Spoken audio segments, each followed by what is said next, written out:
జీవోలు యుఎల్సి కింద ఎగ్జంప్షన్ పొందినటువంటి 7,500 జీవోలు ఆ రోజు ఎగ్జంప్షన్ వస్తే వాటిని మొత్తం నిషేధిత జాబితాలో పెట్టినారు.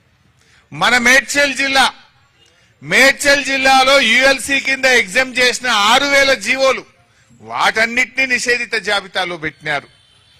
అదేవిధంగా హెచ్ఎండిఏ యాక్షన్ ల్యాండ్స్ హుడా అమ్మిన భూములు వాటిని నిషేధిత జాబితాలో పెట్టినారు. అంటే ఇలా పొంగులేటి శ్రీనివాస్ రెడ్డి ఈ హైదరాబాద్ మొత్తం నా చేతుల్లోకి రావాలి, ఈ రంగారెడ్డి జిల్లా మేడ్చల్ జిల్లా నా చేతుల్లోకి రావాలని అధికారులకు చెప్పి రాత్రికి రాత్రి ఇవన్నీ నిషేధిత జాబితాలో పెట్టినారు. ఇలా పరిస్థితి ఏంటంటే పాపం ప్రజలకు తెలియదు. ఇలా మీ భూమి, మీ ఇల్లు, మీ అపార్ట్మెంటు నిషేధిత జాబితాలో చేరిందనే విషయం ప్రజలకు తెలియదు. ఎప్పుడు తెలుస్తున్నది? ఇందాక కార్తీక్ చెప్పిండు, అది అమ్ముదామని రిజిస్ట్రేషన్ ఆఫీస్కి పోతే ఛాలెంజ్ కట్టినాక లేలే ఇది నిషేధిత జాబితాలో ఉంది అంటే అప్పుడు నెత్తికి చేతులు పెట్టుకోవాల్సిన పరిస్థితి.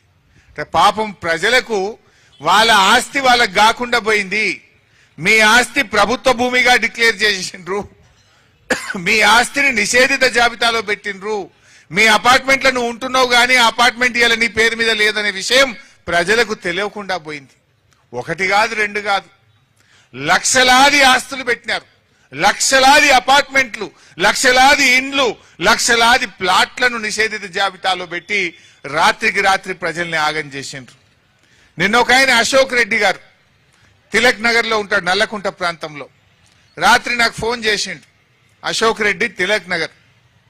ఆయన అశోక్ రెడ్డి గారు ఆదివారం, నిన్న ఇవాళ సోమవారం కదా, మంగళవారం, మొన్న ఆదివారం నాడు అమెరికా పోవాల్సి ఉండే, శనివారం 15 ఆగస్టు, శుక్రవారం నాడు రిజిస్ట్రేషన్ పెట్టుకున్నాడు. ఆయనకు 450 గజాల్లో తిలక్ నగర్ లో ఇల్లు ఉన్నది.